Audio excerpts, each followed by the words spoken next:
de efectos cristalinos. Perdón, puedes continuar. Expondrá el tema solidificación de efectos cristalinos y difusión de sólidos. Para empezar, voy a dar una pequeña introducción. Cuando se cuelan las aleaciones fundidas, se inicia la solidificación en las paredes del molde. A medida que se enfría, la aleación no se solidifica a una temperatura determinada, sino dentro de un intervalo de temperaturas. Solidificación de metales. La solidificación de metales y la aleación es un importante proceso industrial, dado que la mayoría de metales se funden para moldearlos como productos semiacabados o acabados. En general, la solidificación de un metal o aleación puede dividirse en las siguientes etapas. Uno, la formación de núcleos se establecen en los fundidos. Nucleación, la creación de núcleos para formar cristales, la formación de una estructura grándula.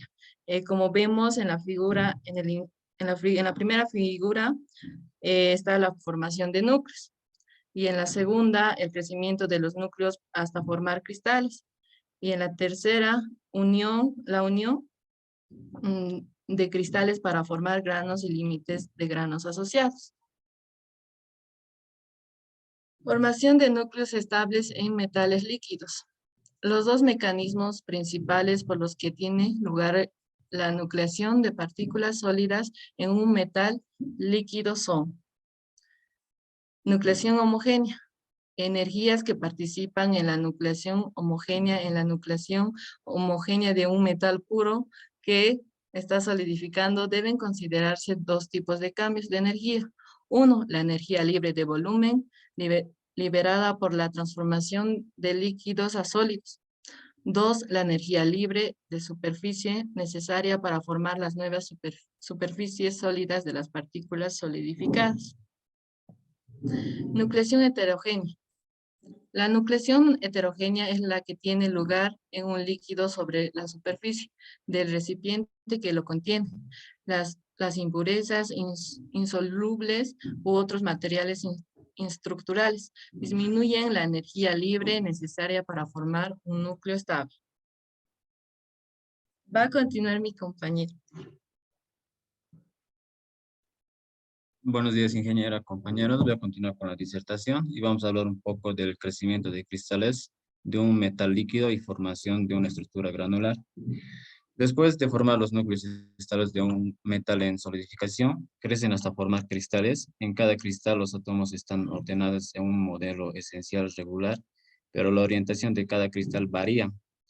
Cuando un metal relativamente puro se moldea en un molde fijo sin utilizar afinadores de grano, se producen normalmente dos tipos de estructuras de grano principalmente, que son los granos equiaxiales y los granos columnares.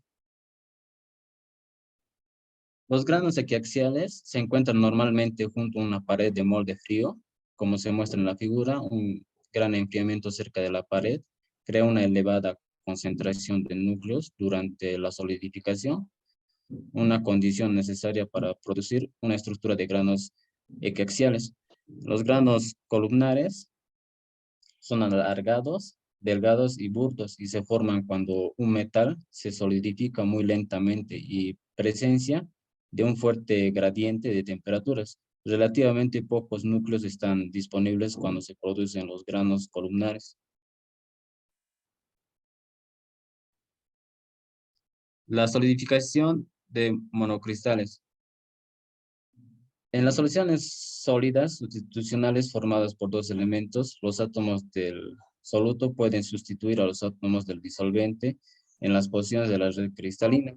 La mayoría de los materiales cristalinos para la ingeniería están formados por muchos cristales y por consiguiente por policristalinos. Sin embargo, hay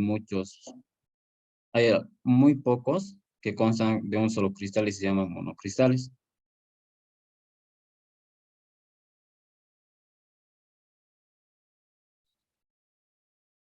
Las soluciones sólidas metálicas.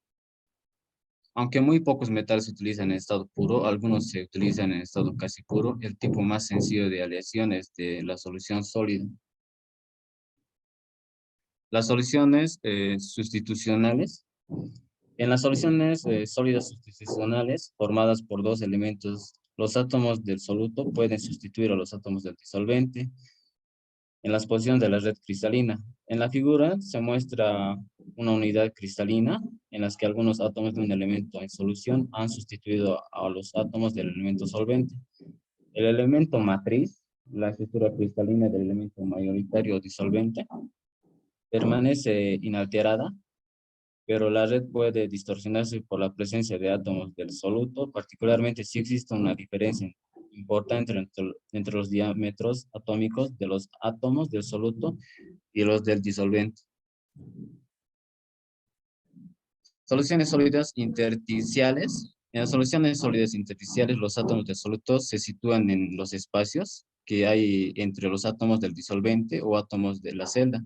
Estos espacios o huecos se denominan intersticios. Se puede formar soluciones sólidas intersticiales cuando un átomo es mucho mayor que otro.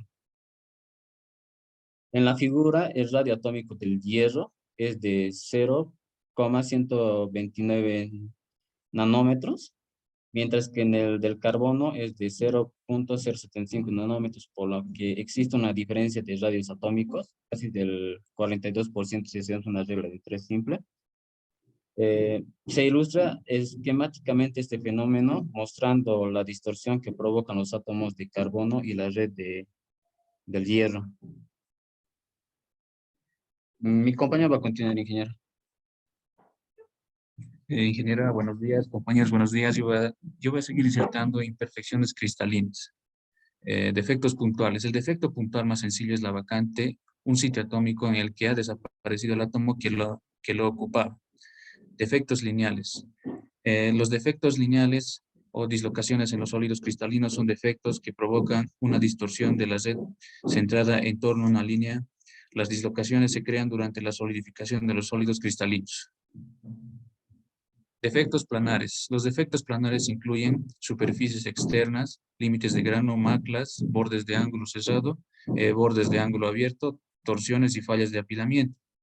Defectos volumétricos. Los defectos volumétricos o tridimensionales se forman cuando un grupo de átomos o de defectos puntuales se unen para formar un vacío tridimensional o poro. El microscopio electrónico de barrido. El microscopio electrónico de barrido, bueno, es una herramienta muy importante en la ciencia de materiales y la ingeniería.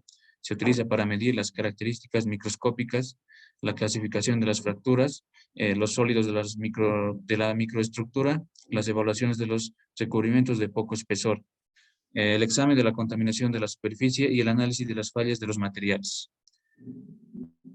Como pueden ver, aquí está un diagrama y de acuerdo a ese diagrama, el microscopio electrónico de barrido actúa. La figura también ilustra esquemáticamente los principios de su manejo. Básicamente, un cañón de electrones produce un haz de electrones en una columna al vacío que es dirigido y enfocado sobre un pequeño punto de la muestra. Las bobinas de barrido permiten al haz barrer una pequeña área de la superficie de la muestra. Los electrones con ángulo pequeño de dispersión interactúan con las protuberancias de la superficie y generan una dispersión de electrones secundarios. 7, que producen una señal electrónica, que a su vez produce una imagen con una profundidad de campo aproximadamente unas 300 veces superior a la del microscopio óptico. Difusión atómica en sólidos. La difusión es el mecanismo por el cual la materia se transporta a través de la materia. Los átomos en los gases líquidos y sólidos están en constante movimiento y emigran de un periodo. En el estado también existe difusión. En este estado la temperatura determinante para que los átomos puedan moverse dentro del sólido. La velocidad en la que difusión tiene lugar depende del grado de empaquetamiento atómico del material. Por eso en los gases es muy grande y en los sólidos muy pequeño. Eso sería todo, ingeniero.